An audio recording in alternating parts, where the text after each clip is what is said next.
आईने आपल्या लहान बाळाला सोबत घेतलं आणि महादेव मंदिरामध्ये आली. त्यावेळी मंदिरामध्ये राजाची पूजा सुरू होती. लहान बाळ आहे 6 वर्षाचं, आपल्या आई सोबत आलेलं. राजा महादेवाची पूजा कशा प्रकारे करतोय ध्यान देऊन पाहत आहे. राजा पिंडीचं या ठिकाणी पूजन करत आहे, बिल्वदळ अर्पण करत आहे. षोडशोपचारी राजाची पूजा चालू आहे. या ठिकाणी घृत शर्करा सगळं महादेवाला अर्पण करणं सुरू आहे. महादेवाला प्रसाद ठेवलेला सगळी पूजा यथोपचारे महाराज पूजा करत असलेली त्या लहान बाळानं पाहिलं.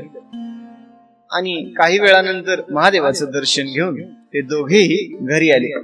इकडे आई आपल्या कामामध्ये गुंग होऊन गेली आणि त्या लहान बाळानं महादेव मंदिरामध्ये राजा ज्याप्रमाणे पूजा करत होता त्याचप्रमाणे आपण पूजा करायची म्हणून पिंडीच्या आकाराचा एक दगड घेतला आणि त्या दगडावरती छोटे छोटेसे दुसरे दगड घेतले आणि राजा जसा अर्पण करत होता या ठिकाणी बेलाचं पान त्याप्रमाणे दुसरा एक दगड घ्यायचा, अर्पण करायचा.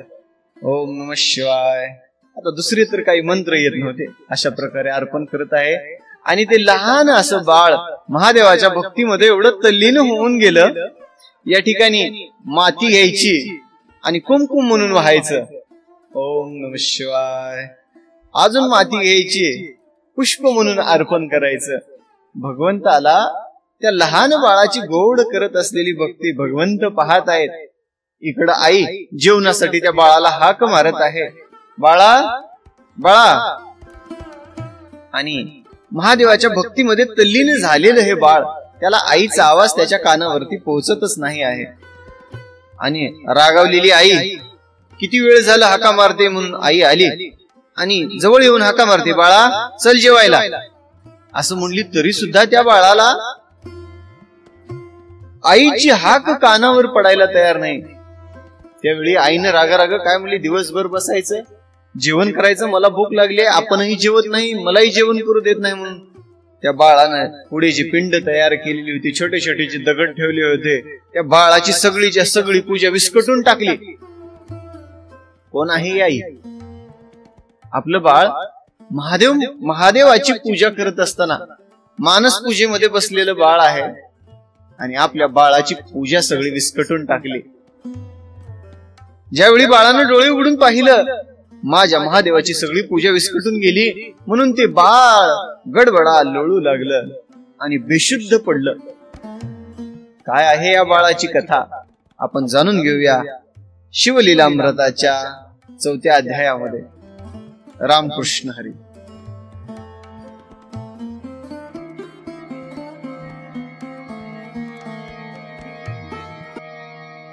वक्रतुंड महाकाय सूर्यकोटी समप्रभा निर्विघ्नं कुरु मे देव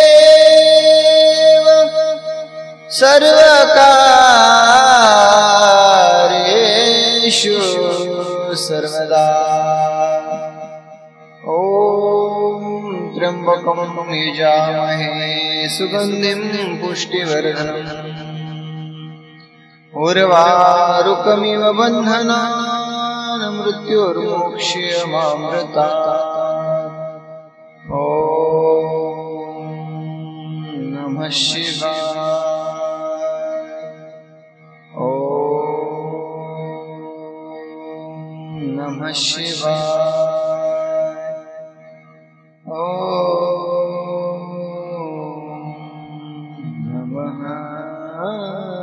शिवाय.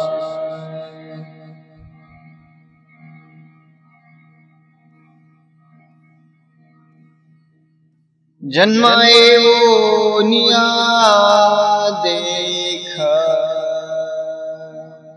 करा देहाचे सार्थक, करा देहाचे सार्थक.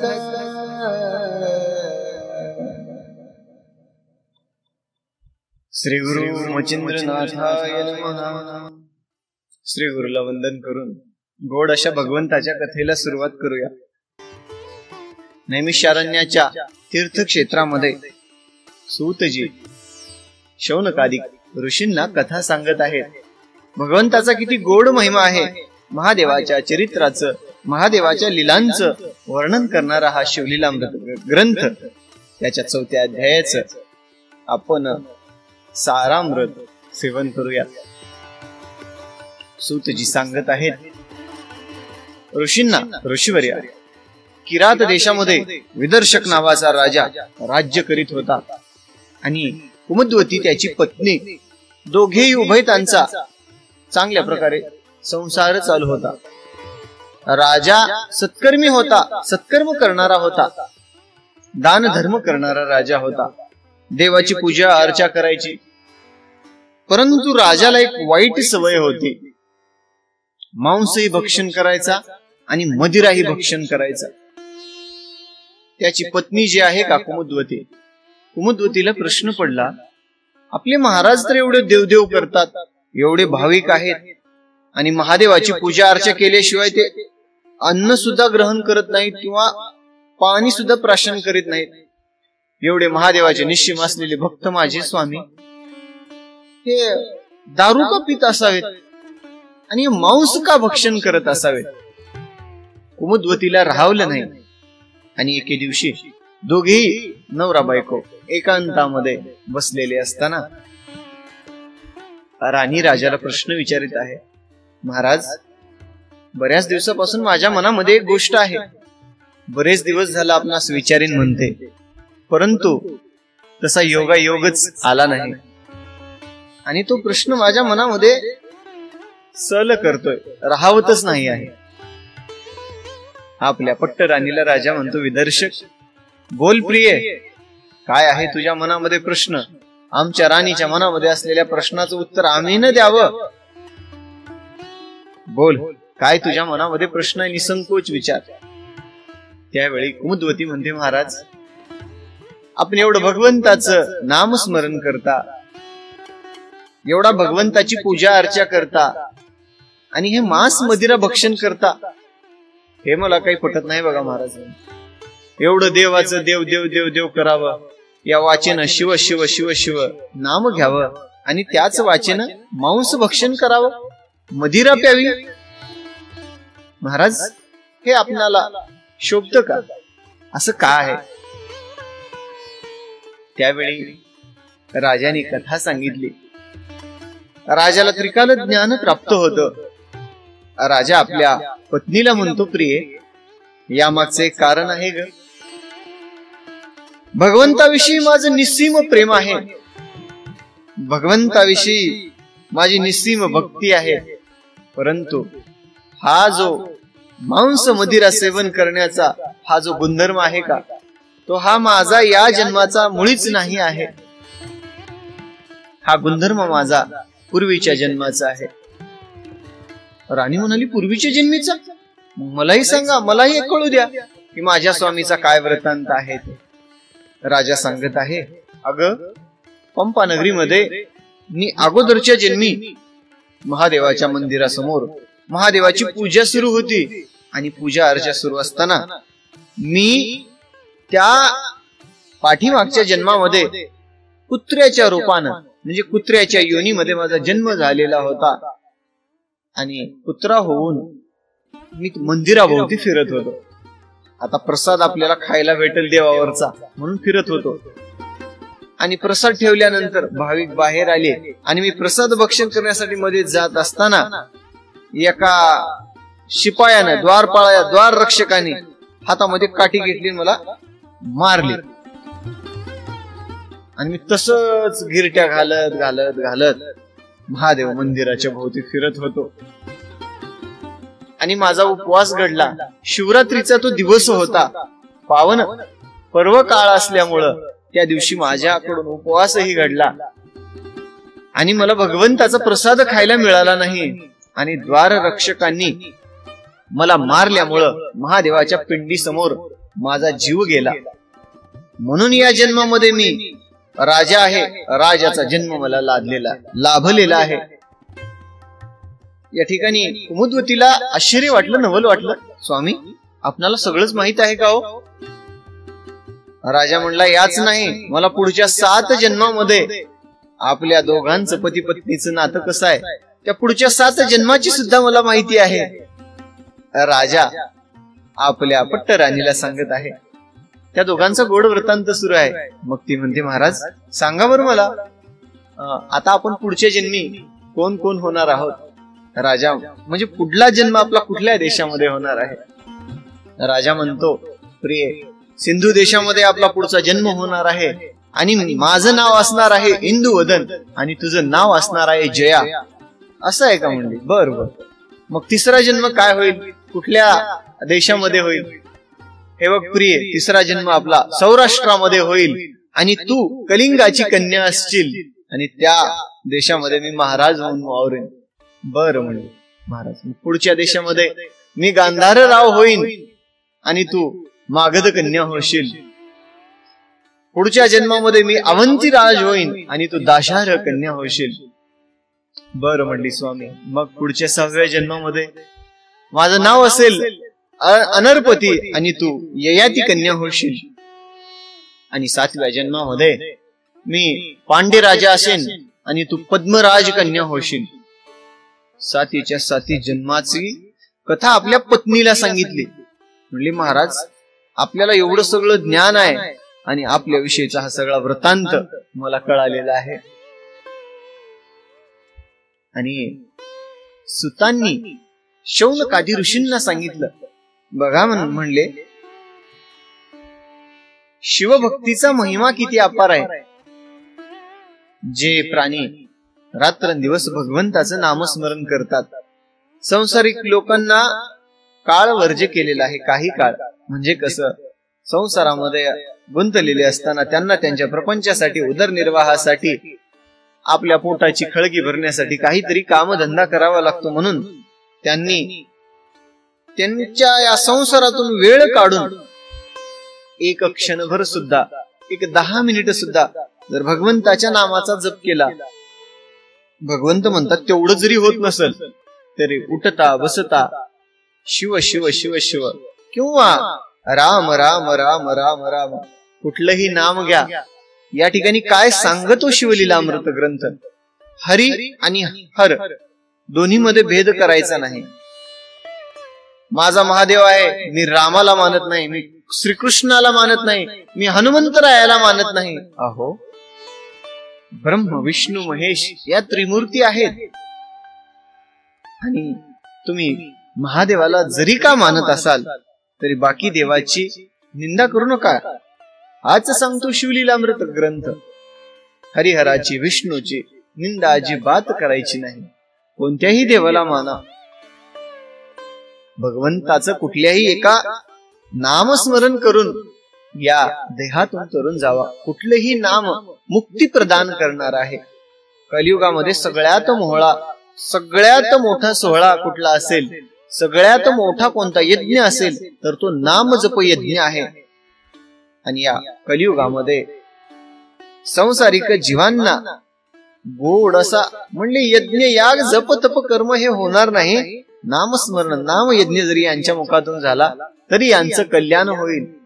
कथा कीर्तनामध्ये 9विधा भक्ती सांगितलेल्या आहेत. 9विधा भक्तीमध्ये वंदन, पूजन, अर्चन म्हणजे वेगवेगळ्या प्रकारच्या या 9 प्रकारच्या भक्तीपैकी कुठलीही भक्ती करा, आपण निश्चित तरुण जाल. परंतु या भक्ती मार्गामध्ये जात असताना एका देवाला भजायचं आणि दुसऱ्या देवाची निंदा करायची असं जर कराल तर नरकामध्ये जाल. तुम्हाला निश्चितच कोणी सोडवणार नाही. शिवलीलामृत ग्रंथ सांगतोय. सूतजी सांगतात, ऋषींनो, या शिवनामाचा एवढा मोठा महिमा आहे. भगवंताचा नकळत उपवास घडला. कुणाला? कुत्र्याला. आणि शिवरात्रीला उपवास घडून त्याला शिवरात्रीला मरण आलं तर तो राजपदाला प्राप्त झाला. असा हा भगवंताचा, भोलेनाथाचा अधिकार आहे. भोलेनाथाच्या नामाचा नामघोष आहे. आणि भगवंताच्या नामाचा हा महिमा मी तुम्हाला अजून एका कथारूपी सांगतो. महादेव एवढा आमचा भोळा आहे, भक्ताच्या हाकेला ती भक्ती सकाम केली असेल किंवा निष्काम भक्ती केली असेल, भगवंताच्या आपल्या भक्ताच्या भक्तीला धावून येणारा भोलेनाथ भोळा शंकर आहे आमचा. आणि सूतजी पुढे कथा सांगत आहेत. ऋषींनो, पूर्वी उज्जयिनी नगरीमध्ये चंद्रसेन नावाचा राजा राज्य करीत होता. उज्जयिनी नगरी आपल्या महाकालाची नगरी, अवंतिका ज्या नगरीची राजधानी आहे, त्या उज्जयिनी नगरीमध्ये चंद्रसेन नावाचा राजा राज्य करीत होता. राजा राज्य करीत असताना राजाचा एक मित्र होता. त्या मित्राचं नाव आहे मणिभद्र. आणि त्या मणिभद्राने राजाला एक दिव्य असा असणारा मणी अर्पण केला, राजाला दिला. म्हणले, महाराज, हा मणी तुमच्याकडे राहू द्या, हा मणी तुमचं रात्रंदिवस रक्षण करेल. आणि असा हा या ठिकाणी कल्पवृक्ष असणारा हा मणी आहे, अत्यंत दिव्य आणि तेजस्वी असणारा मणी, सगळ्या या साधकाच्या इच्छा पुरविणारा आहे. अत्यंत तेजस्वी असणारा मणी रायाने गळ्यामध्ये गाठला. ज्याप्रमाणे वासरमणी मनामध्ये जी इच्छा निर्माण केली ती इच्छा पुरविणारा, त्याप्रमाणे तो मणी होता. ज्याच्यापाशी तो मणी आहे त्याला कुठल्याच युद्धामध्ये पराजय नाहीच हो, सदैव विजयी, प्रत्येक युद्धामध्ये विजयी असणारा हा मणी, ज्याच्या सोबत अखंड आहे ना, त्याला कुठंच या ठिकाणी पराजय नाही. असा हा मणी राया गळ्यात घालून मोठ्या थाटानं फिरत आहे. आता या मण्याचा महिमा सगळ्या देश देशांतरीच्या राजांना कळाला. सगळ्या देशीच्या राजांना कळाला. अरे म्हणले, उज्जयिनी नगरीचा जो राजा आहे चंद्रसेन, अपार संपत्ती व्हायली. अरे म्हणले, तिची कशानं? अहो, त्या मण्यामध्ये एवढं सामर्थ्य, अष्टधातूपैकी कुठल्याही धातूला त्या मण्याचा जर स्पर्श केला तर सुवर्णामध्ये त्याचं रूपांतर करणारा मणी. झाडाला जर त्या मण्याचा स्पर्श झाला तर त्या झाडाचा कल्पवृक्ष बनविणारा मणी, एवढा सामर्थ्यवंत असणारा मणी ज्या राज्यामध्ये आहे, उज्जयिनीमध्ये, महाकालाच्या नगरीमध्ये, राजा अतिशय थाटामाटाने राज्य करीत आहे. प्रजाजनामध्ये कोणी सुद्धा या ठिकाणी असा नाही, दुर्बल नाही. सगळ्याकडे धन पुष्कळ असं वैभवाने युक्त असलेलं नगर. त्या नगरीचा वृत्तांत सगळ्या आजूबाजूच्या नगरींना कळाला. की म्हणले, या राजाकड या मण्याच्या प्रभावानं एवढी राजसत्ता आहे आणि या मण्याच्याच प्रभावानं राजाकडे एवढं ऐश्वर आहे आणि त्यामुळेच हा ऐश्वर संपन्न राजा होत आहे. ग्रंथकर्त्यांनी निवेदन करत असताना एक गोष्ट सांगितली आहे, लक्षात घ्या. ग्रंथकर्ते सांगतात, अतिरूप, अतिविद्या, अतिप्रीती, अतिभोग आणि अतिभूषणे. एखाद्या स्त्रीचं हे सगळं कसं आहे म्हणले, घातक आहे. प्राण्यांच्या या जीवावरती घात होऊ शकतो. ह्या गोष्टी जर अति झाल्या तर. अतिशय रूपवान स्त्री आहे, तिला फार जपून राहावं लागेल. एखाद्या जवळ अतिशय ज्ञान आहे, ज्ञान संपन्न आहे, त्याला सुद्धा या समाजामध्ये वावरत असताना जपून वावरावं लागेल. एखाद्यावर अतिप्रेम करत जाऊ नये बरोबर.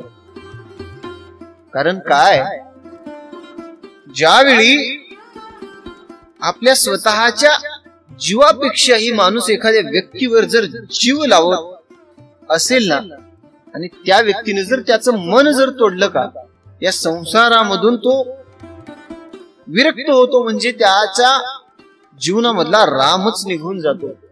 कारण ज्यानं भगवंतापेक्षाही उच्च दर्जा एखाद्या व्यक्तीला करून त्याच्यावरती जर जीव लावला आणि सगळंच्या सगळं त्याच्या म्हणजे त्याच्या पदरामध्ये असलेलं त्याच्या आई बापाचं, बहीण भावाचं, त्याच्या संपूर्ण कुटुंबाचं प्रेम तो जर एकाच व्यक्तीला देत असेल आणि ती व्यक्ती जर पुन्हा सोडून गेली किंवा त्या व्यक्तीने जर विश्वासघात केला तर तुमचं जगणं अवघड होऊन जाईल. त्यामुळं अतिप्रेम सुद्धा एखाद्यावरती करत जाऊ नये. या संसारामध्ये जगत असताना एक गोष्ट कायम लक्षामध्ये ठेवावी, या संपूर्ण जगामध्ये निस्वार्थपणाने तुमच्यावर प्रेम करणारं जर कोणी असेल ना, तर तुमचे आई वडील आहेत, जन्मदाते.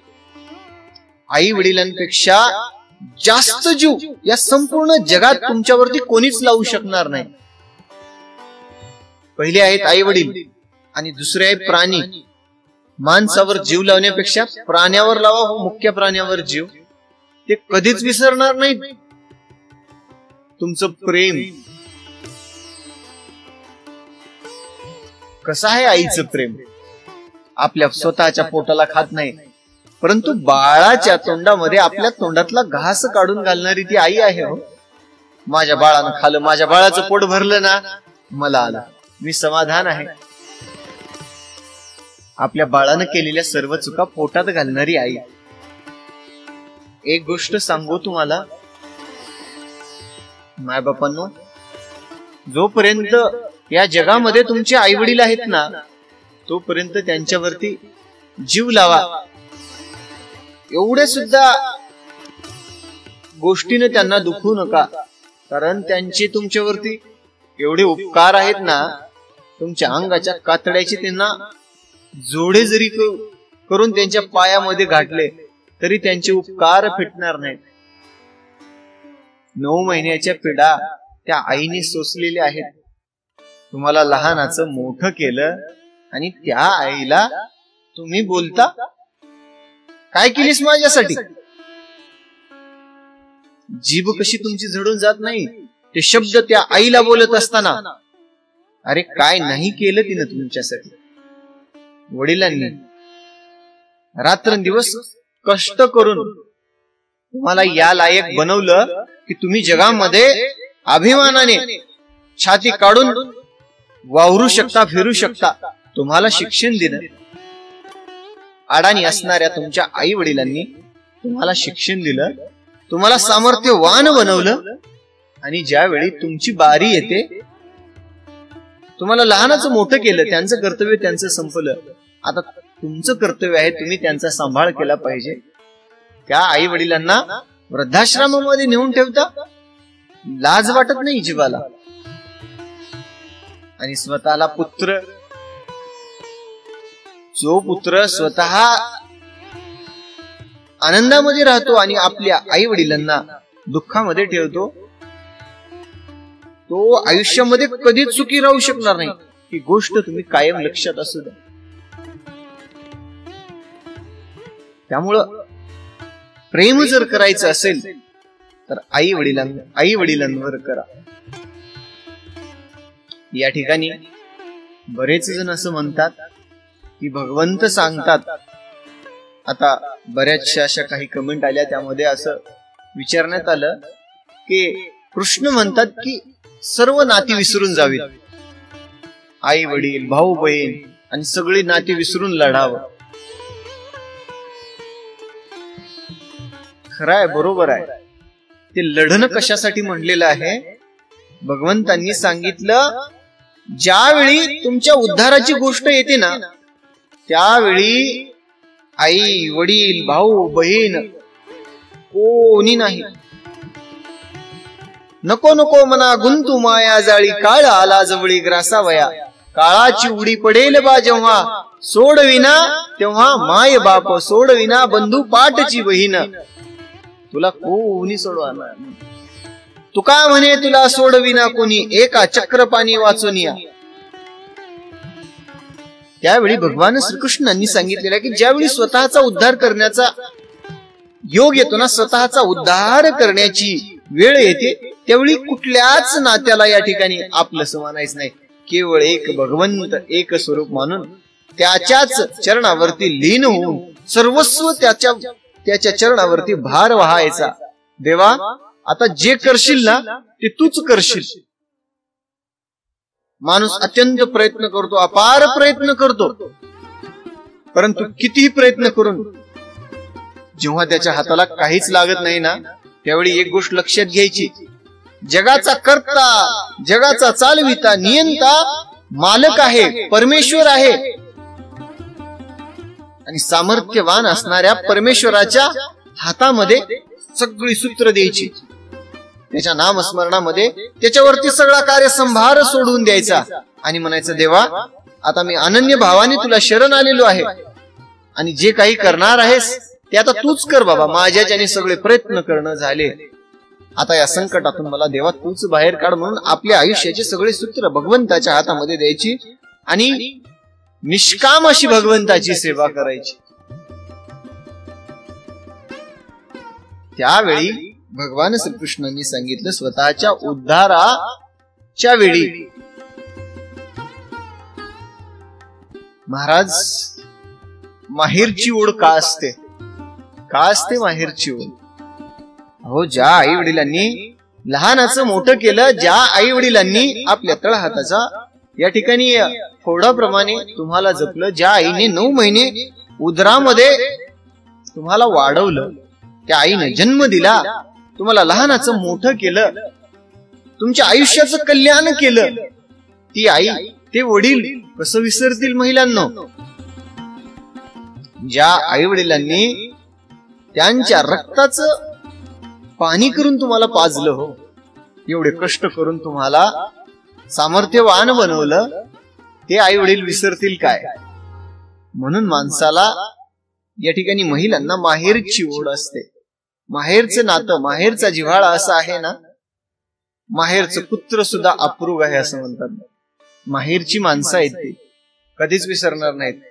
परंतु आता आम्ही ज्या प्रोफेशन मध्ये आहोत, वकिलीमध्ये असताना बऱ्याचशा अशा केसेस आम्हाला पाहायला मिळतात. सगळी नाते विसरून आपल्या वडिलांवरती, आपल्या भावावरती केसेस करणाऱ्या सुद्धा आहेत महिला. असं म्हणली त्या विषयामध्ये जाऊ नये, कारण ज्यांच्या त्यांच्या मानण्याचा आणि ज्यांच्या त्यांच्या संस्काराचा खेळ आहे. हा जो सगळा खेळ आहे का, संस्काराचा आहे. लहानपणी आई वडिलांनी जे संस्कार दिले, ज्या संस्कारामध्ये ते बाळ मोठं झालेलं असताना त्याच संस्कारामध्ये वाढतं. बऱ्याचशा अशा या ठिकाणी स्त्रिया आहेत, गरज नाही आम्हाला, आमच्या आई वडिलांनी आमचं लग्न करून दिलं, त्यांच्या संपत्तीची आम्हाला गरज नाही. आम्हाला पोटभर भाकर मिळत नसेल ना, एक अर्धी भाकर मिळत असेल ना, त्या अर्धी मधली कोरभरच खाऊन आम्ही राहू, परंतु आमच्या आनंदामध्ये आम्ही त्यांच्या आनंदामध्ये वाटा मागायला जाणार नाही आम्ही, असं सुद्धा म्हणणाऱ्या काही स्त्रिया आहेत, स्वाभिमानी आहेत. आणि काही हिस्सा मागणाऱ्या सुद्धा आहेत. असो, त्यांच्याबद्दल या ठिकाणी गोड अशा शिवलीलामृताच्या कथेमध्ये त्यांच्याबद्दल वर्णनच करू नये. विषय आपला होता अतिप्रीती. तर एक गोष्ट लक्षात घ्या, अतिप्रीती करायचीच असेल तर आई वडिलांवरच करा. आई वडिलांनंतर मुख्य प्राण्यावर जीव लावा, ते तुमचा उपकारच विसरणार नाही. अतिभोग आणि अतिभूषणे, वस्त्र, अलंकार, दिव्य या ठिकाणी रत्न परिधान करून जर फिरत असाल तर तेच एका दिवशी तुम्हाला अडचणीत आणतील. ग्रंथकर्त्यांनी सांगितलेलं आहे. तर शिवलीलामृताची ही कथा, पंपानगरी मधला वृत्तांत, सगळ्या या अवताराच्या 7 जन्मीचा या ठिकाणी रायाने सांगितल्यानंतर उज्जैनी नगरीमध्ये चंद्रसेन जो राजा राज्य करीत होता, त्या मन्याच्या पाठीमाग तर विषय होता की मनी, त्या मन्याच्या पाठीमाग सगळेच्या सगळे देशाचे राजे लागले. विषय असा झाला, त्या सगळ्या देशीच्या राज्यांनी एकत्र येऊन या उज्जयिनी नगरीला वेढा घातला आणि दूताला पाठवून सांगितलं, जावा सांगा आपल्या राजाला त्याच्याकडे जो दिव्य असणारा जो मणी आहे तो मणी आम्हाला आणून दे म्हणावं, नाहीतर तुझ्या राज्यावरती हे घोर आलेलं संकट आहे, युद्धाला सामोरे हो म्हणावं. राजाकडे दूत धावत आला, महाराज आपल्या संपूर्ण राज्याला या परकीय देशीच्या राज्यांनी वेढा दिलेला आहे आणि त्यांनी तुमच्याकडे असणारा जो मणी आहे त्या मण्याची मागणी केलेली आहे, नाहीतर ते आता युद्ध करतील. राजावरती घोर असं संकट आलेलं होतं. चंद्रसेन राजा विचार करत आहे, काय करावं आता, काय करावं. राजा मनामध्ये विचार करत आहे, मणी जर दिला तर आपण क्षत्रिय कुठले राहिलो, त्यांना जर मणी दिला तर मी स्वतःला क्षत्रिय कसं म्हणून घेऊ. आता काय करावं म्हणून विचारात पडलेला राजा, आता जे करील ते माझा महादेव करेल. म्हणून राजाने प्रधानाला सांगितलं, प्रधानजी सगळ्या सेना संभार घ्या आणि युद्धासाठी सज्ज व्हा, जावा म्हणले युद्धाला. आणि सगळ्या प्रधानाला सज्ज करून युद्धासाठी पाठवले. आणि राजा अत्यंत मनोभावाने या ठिकाणी महाकाळेश्वरच्या दर्शनासाठी आलेला आहे. सगळे पूजेची सामग्री राजाच्या सोबत होती. आता जे करील ते माझा महादेव करील. सगळेच्या सगळे आपल्या जीवनाची सूत्र भगवंताच्या हातामध्ये दिली. ज्यावेळी तुमचा सारथी भगवंत होतो का, त्यावेळी त्या गोष्टीमध्ये तुम्हाला जयच होत जाईल जिकडं तिकडं. जोपर्यंत तुमच्या जीवनाची सूत्र तुम्ही तुमच्या हातामध्ये धरून आहात ना, उग माणसाला वाटतं मी करत आहे, मी करीन किंवा मी सगळं करत आहे. काही नाही. होणारी जी प्रत्येक गोष्ट आहे ना, विधात्याने लिहून ठेवलेली आहे. कर्माचा सगळा हिशोब तुमच्या हातामध्ये काय ठेवलेला आहे, तर फक्त कर्म ठेवलेलं आहे. आणि या कर्म सिद्धांतामध्ये सगळेच्या सगळे संसार जीव आहे. आणि याच्या पलीकडे फार असे काही प्राणी आहेत जे या कर्माच्या पलीकडे जाऊन सुद्धा आपल्या साध्याच्या बळावरती, अभ्यासाच्या बळावरती असाध्य असणाऱ्या साध्य गोष्टी करतात. नशिबाला मानत नाही ते, नशिबाला न मानणारे असे 1% आहेत तेच लोक. नशीब वगैरे काहीच नाही, आपलं कर्म आपल्या हातामध्ये रात्रंदिवस मेहनत करून नशिबाला सुद्धा मागे टाकणारे काही अभ्यासू साधक आहेत. राजाने आपल्या जीवनाची सगळी सूत्र भोलेनाथाच्या हाताला दिली. मंदिरामध्ये गेला, मनोभावे भगवंताला या ठिकाणी वंदन केलं. देवा, माझ्या नगरीवरती थोर मोठं संकट आलेलं आहे, या संकटातून आता महादेवा तूच मला वाचव. म्हणून राजा महादेवाला वंदन करत आहे.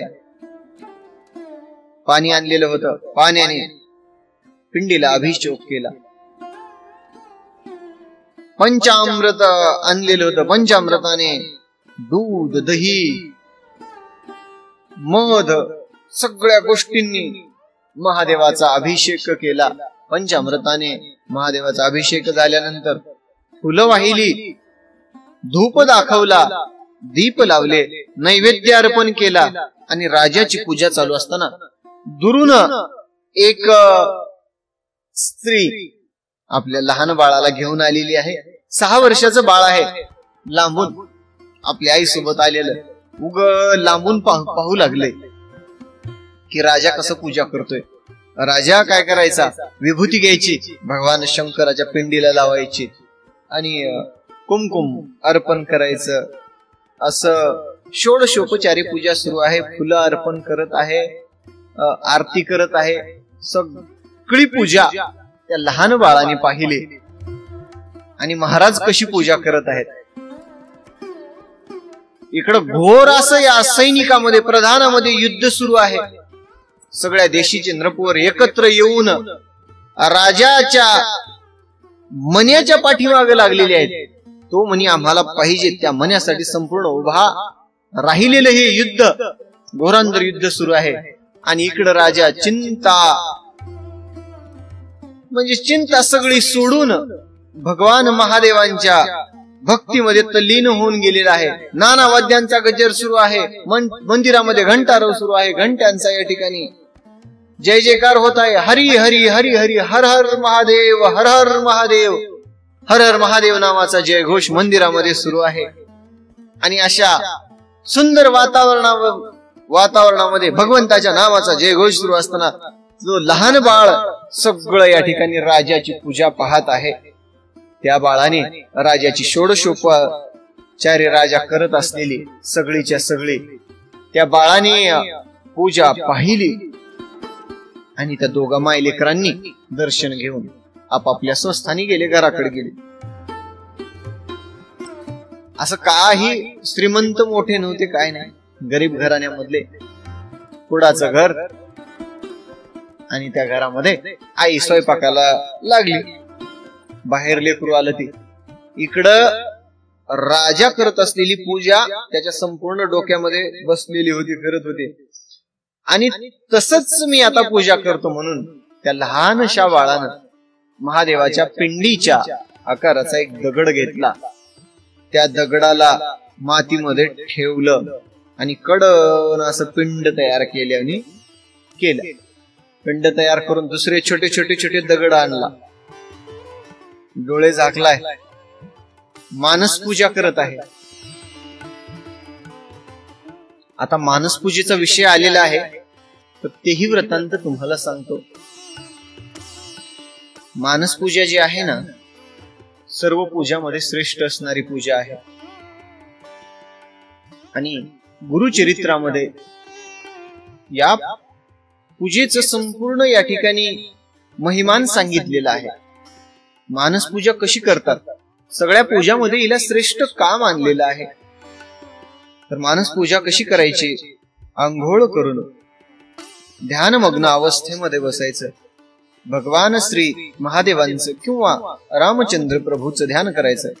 शिव शिव शिव शिव किंवा राम राम म्हणायचं.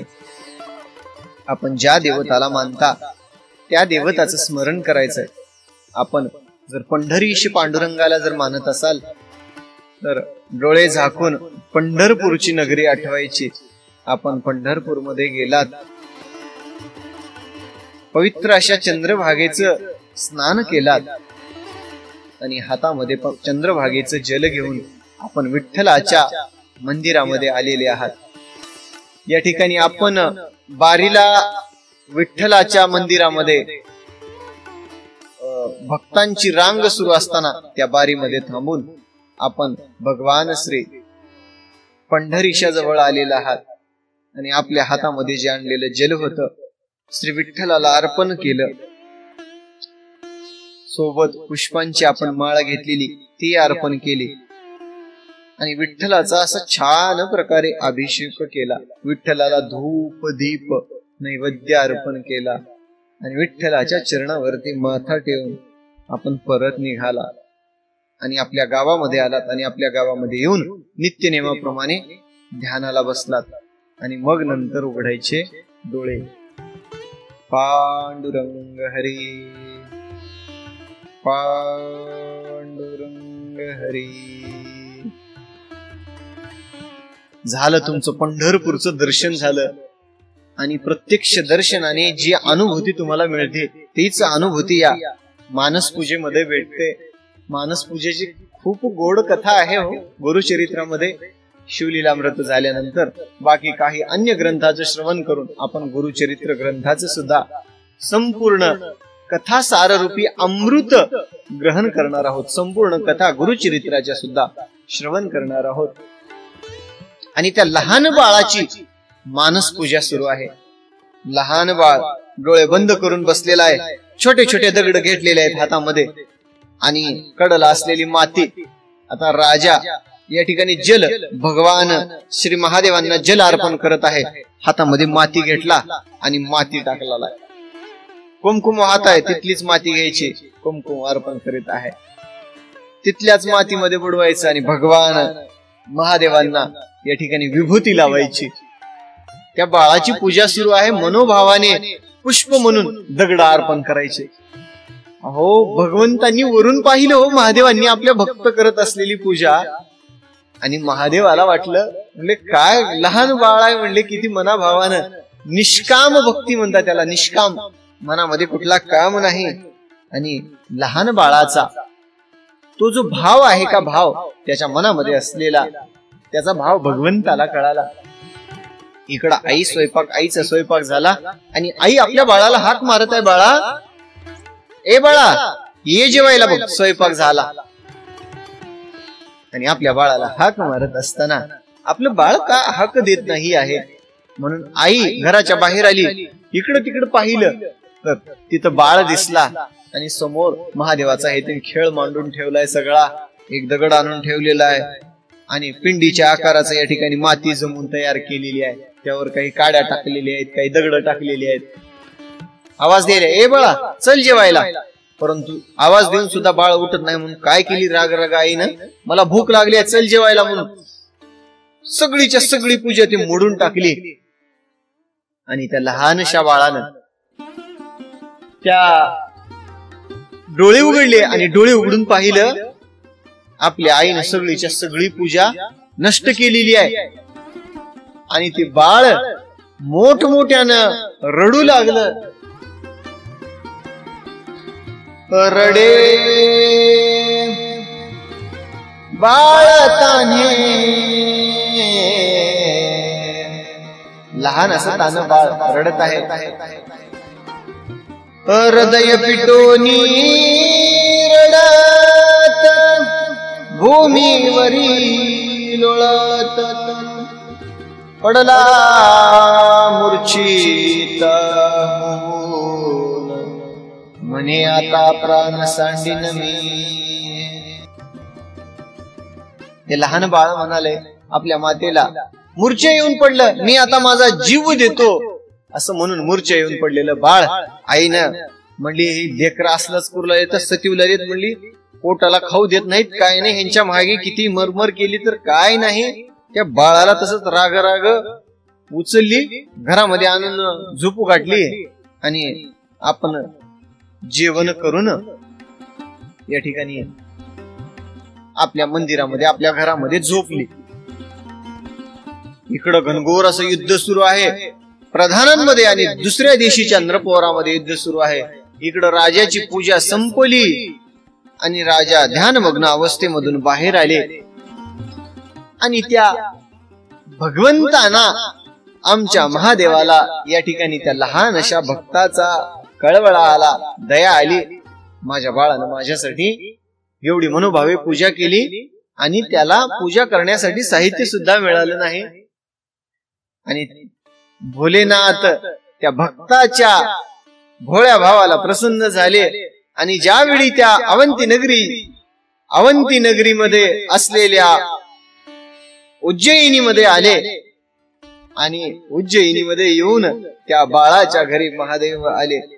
त्या बाळाचं जे घर होतं का, झोपडी, त्या झोपडीला स्वर्ण रत्नखचित या ठिकाणी महाल बनवला आणि जळ जळ जळ जळ जळ जळणारे सोन कळस बसवले. मंदिर तयार केलं, दिव्य शिवलिंग त्या ठिकाणी स्थापन केलं. उज्जयिनी नगरीमध्ये आज सुद्धा ते मंदिर तसंच्या तसं आहे. आणि बाळाला महादेव उठून म्हणतात, वत्सा उठ, तुझी या ठिकाणी पूजा संपूर्ण झालेली आहे आणि तुझ्या हाकेला धावून मी आलेलो आहे. माग बाळा काय पाहिजे.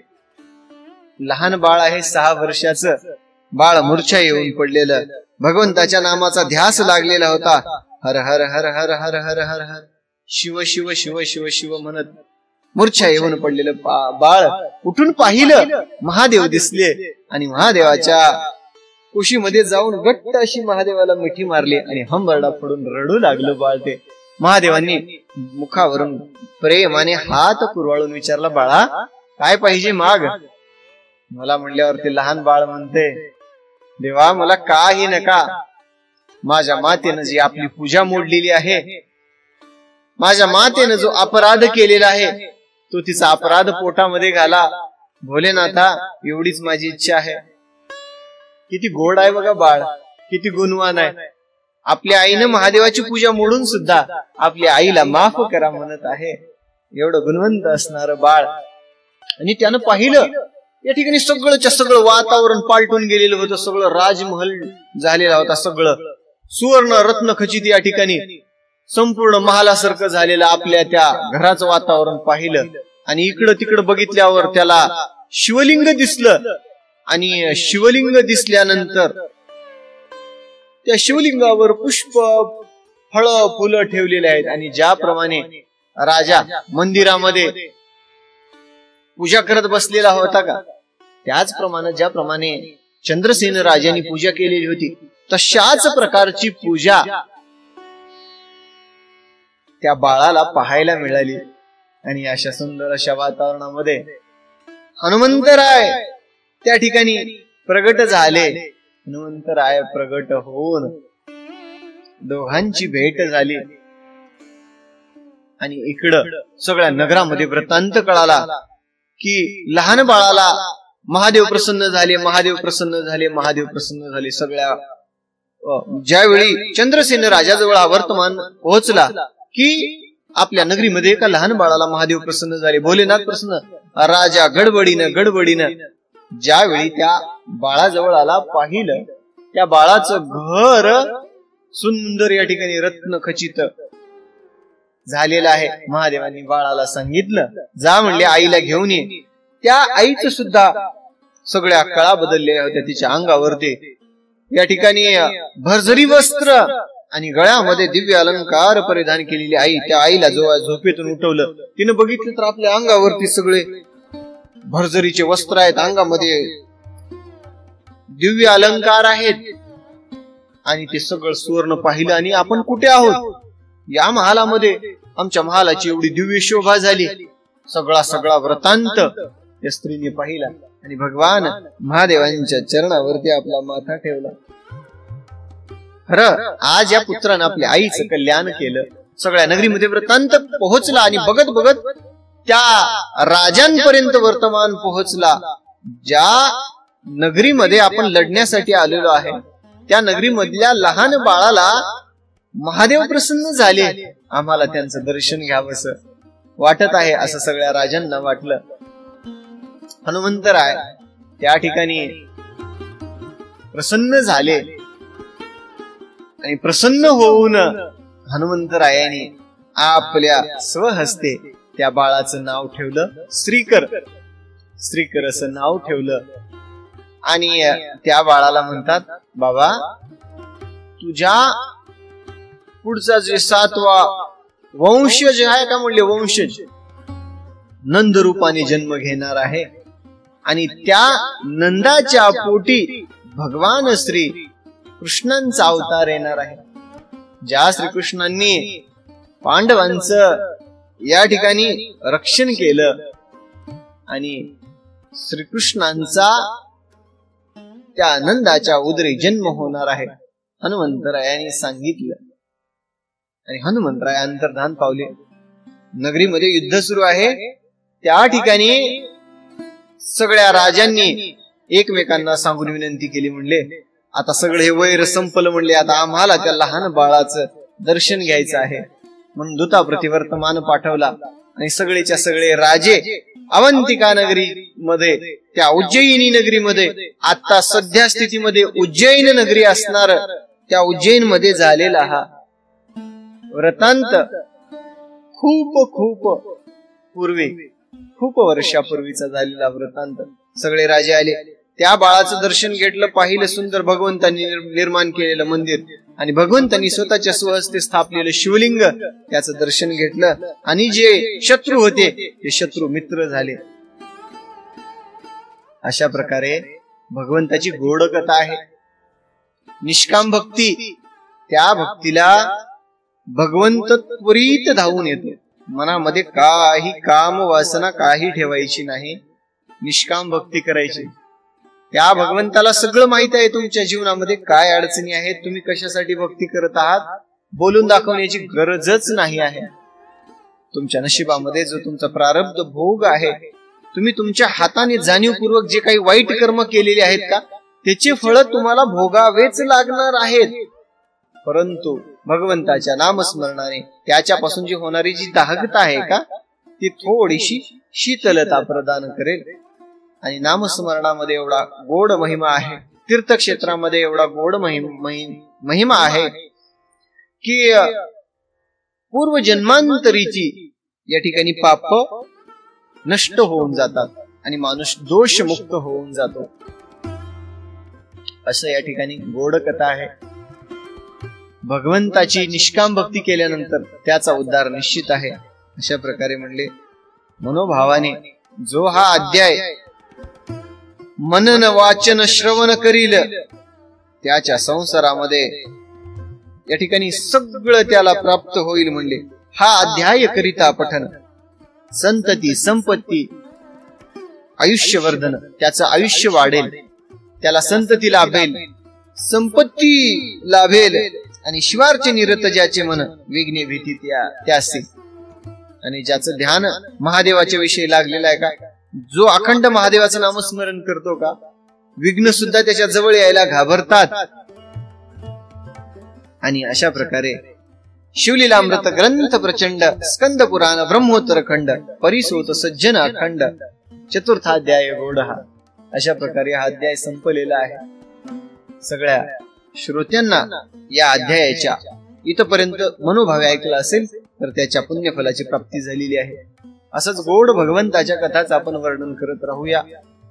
चॅनलला लाईक करा, शेअर करा, सबस्क्राईब करा. सबस्क्रिप्शन अगदी फ्री आहे. बेल आयकॉन प्रेस करा, जेणेकरून प्रत्येक वेळी प्रत्येक अध्यायाची नोटिफिकेशन आपल्याकडे सर्वप्रथम पोहोचतील.